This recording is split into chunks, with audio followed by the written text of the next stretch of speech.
सरिता घर से बाहर निकली तो बाहर बादल घिर आए थे। लग रहा था कि बहुत जोर से बारिश होगी। काश एक छाता साथ में ले लिया होता, पर अपने साथ क्या क्या लाती। अब लगता है बादलों से घिर गई है, कभी सुख के बादल तो कभी दुख के। पता नहीं वे इतना क्यों सोचती हैं। देखा जाए तो उनके पास सब कुछ तो है, फिर भी इतनी अकेली। बेटा बेटी, दामाद, बहन, भाई, बहू, पोते पोतियां, नाते रिश्तेदार उनके क्या पास नहीं फिर है। भी इतनी अकेली। किसी दूसरे के पास इतना कुछ होता तो वह निहाल हो जाता, लेकिन उनको इतनी बेचैनी क्यों? पता नहीं क्या चाहती हैं अपने आप से या शायद दूसरों से। एक भरा पूरा परिवार होना तो किसी के लिए भी गर्व की बात है, ऊपर से पढ़ा लिखा होना और फिर इतना आज्ञाकारी। बहू बात करती है तो लगता है जैसे उसके मुंह से फूल झड़ रहे हों। हमेशा माँ माँ कहकर इज्जत करना। बेटा भी सिर्फ माँ माँ करता है। इधर सरिता ख्यालों में खो जाती है। बेटी कहती थी, माँ तुम अपना ध्यान अब गृहस्थी से हटा लो। अब भाभी आ गई है, उन्हें देखने दो अपनी गृहस्थी। तुम्हें तो सिर्फ मस्त रहना चाहिए। लेकिन रमा, घर में रहकर मैं अपने कामों से मुंह तो नहीं मोड़ सकती। वे कहती, नहीं नहीं माँ, तुम गलत समझ रही हो। मेरा मतलब सब काम भाभी को करने दो ना। ब्याह कर जब वे इस घर में आई थी तो एक सास भरा ससुर पूरा के परिवार साथ था। घर में नंद, देवर और प्यार करने वाले पति थे जो उनकी सारी बातें मानते थे। घर में किसी भी चीज़ की कमी नहीं थी, पर बहुत पैसा भी नहीं था। घर का काम और बच्चों की देखभाल करते हुए समय कैसे बीत गया वे जान ही ना सकी। कमल शुरू से ही बहुत पैसा कमाना चाहते थे। वे चाहते थे कि उनके घर में सब सुख सुविधाएं हों। वे बहुत महत्वाकांक्षी थे और पैसा कमाने के लिए उन्होंने हर हथकंडे का इस्तेमाल किया। पैसा सरिता को भी बुरा नहीं लगता था, लेकिन पैसा कमाने के कमल के तरीके पर उन्हें ऐतराज़ था। वे सुकून भरी जिंदगी चाहती थी। वे चाहती थी कि कमल उन्हें पूरा समय दे, लेकिन उनको सिर्फ पैसा कमाना था। कमल का मानना था कि पैसे से हर वस्तु खरीदी जा सकती है। उन्हें एक पल भी व्यर्थ गंवाना अच्छा नहीं लगता था। जैसे तैसे कमल के पास पैसा बढ़ता गया, उनसे उनकी दूरी भी बढ़ती गई।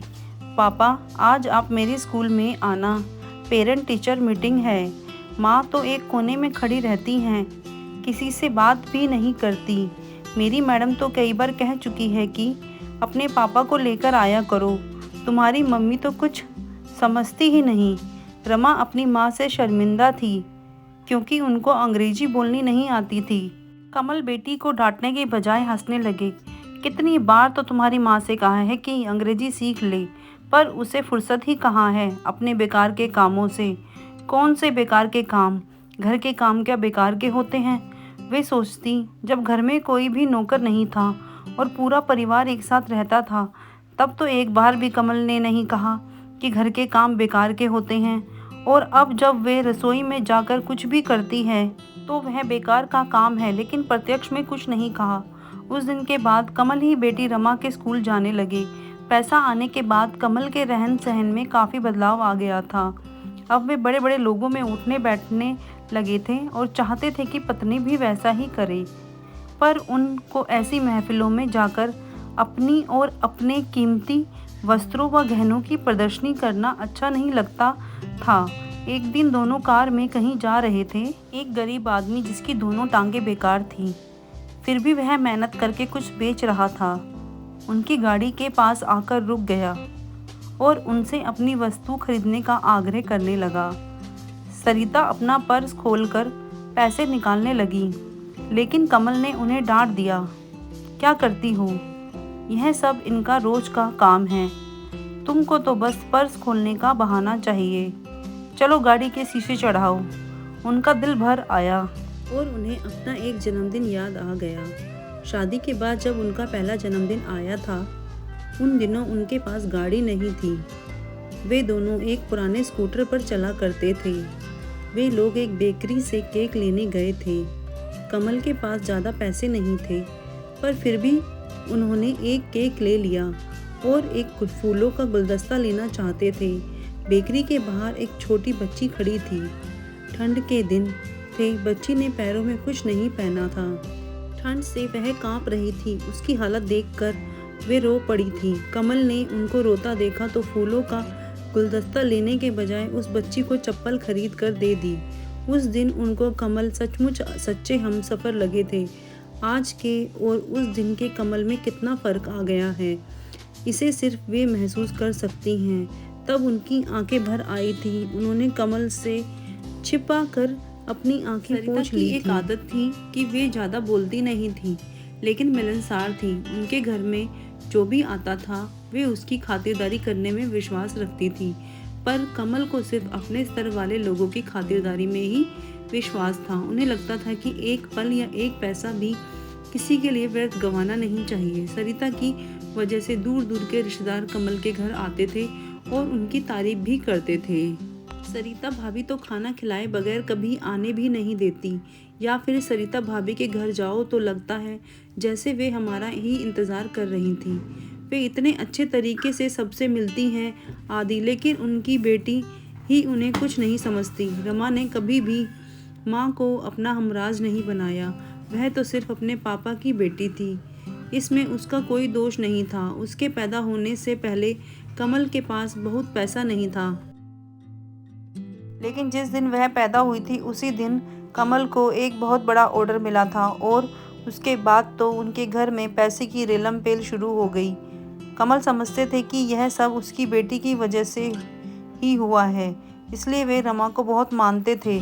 उसके मुंह से निकली हर बात पूरा करना अपना धर्म समझते थे, जिससे रमा जिद्दी हो गई थी। सरिता उसकी हर जिद पूरी नहीं करती थी, जिसके चलते वह अपने पापा से ज़्यादा नज़दीक हो गई थी।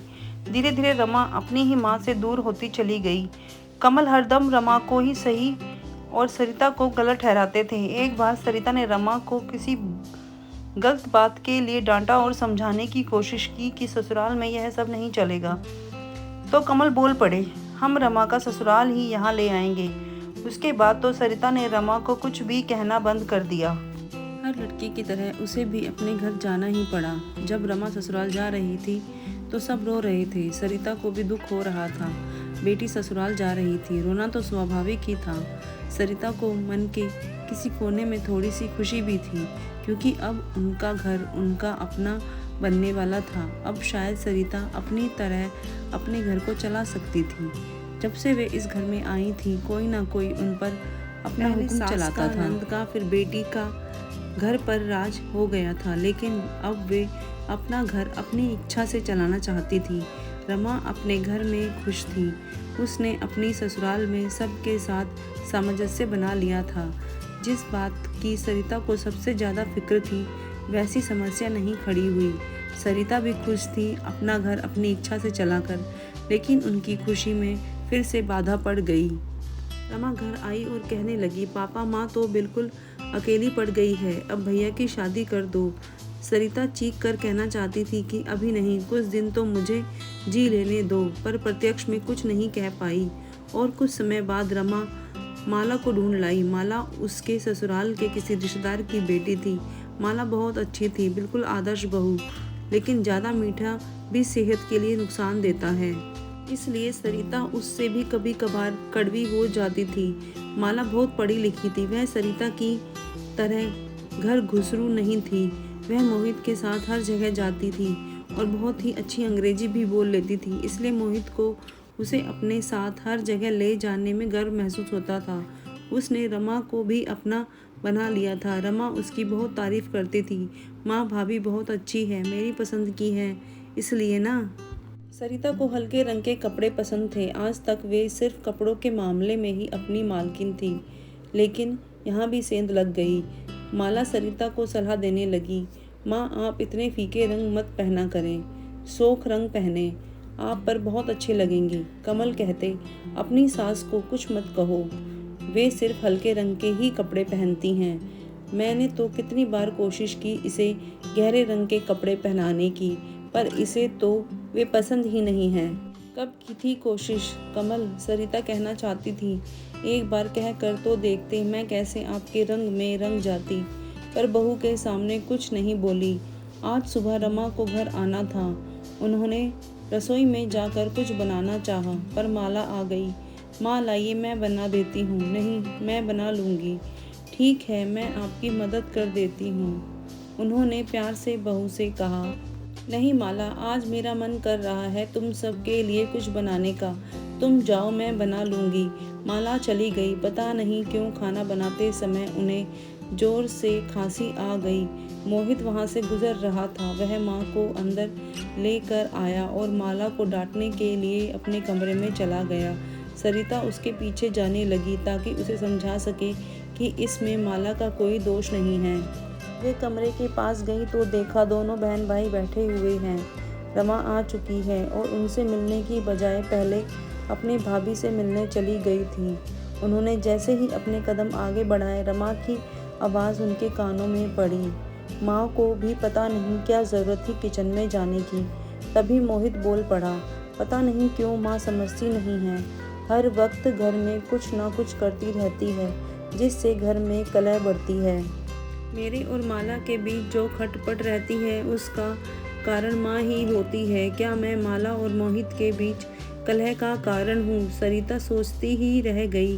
तभी माला की आवाज़ सुनाई पड़ी।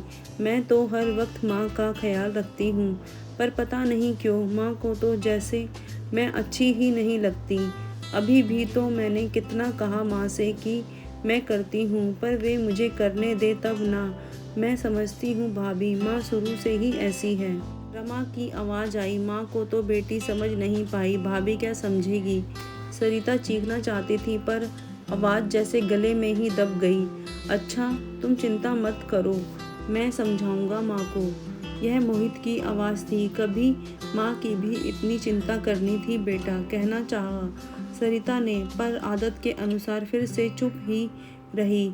मैं देखती हूँ माँ को, कहीं ज़्यादा तबीयत तो खराब नहीं, माला बोली। जब अपने ही मुझे नहीं समझ रहे तो तू क्या समझेगी, जिसे इस घर में आए कुछ ही समय हुआ है, सरिता के मन ने कहा। इधर आसमान में बिजली के कड़कने की तेज आवाज़ आई तो वे ख्यालों की दुनिया से बाहर आ गई। दरअसल दोपहर का खाना खाने के बाद जब वे बाजार जाने के लिए घर से निकली थीं तो सिर्फ बादल थे, पर जब जोरों से बरसात होने लगी तो वे एक बारजे के नीचे खड़ी हो गई थीं।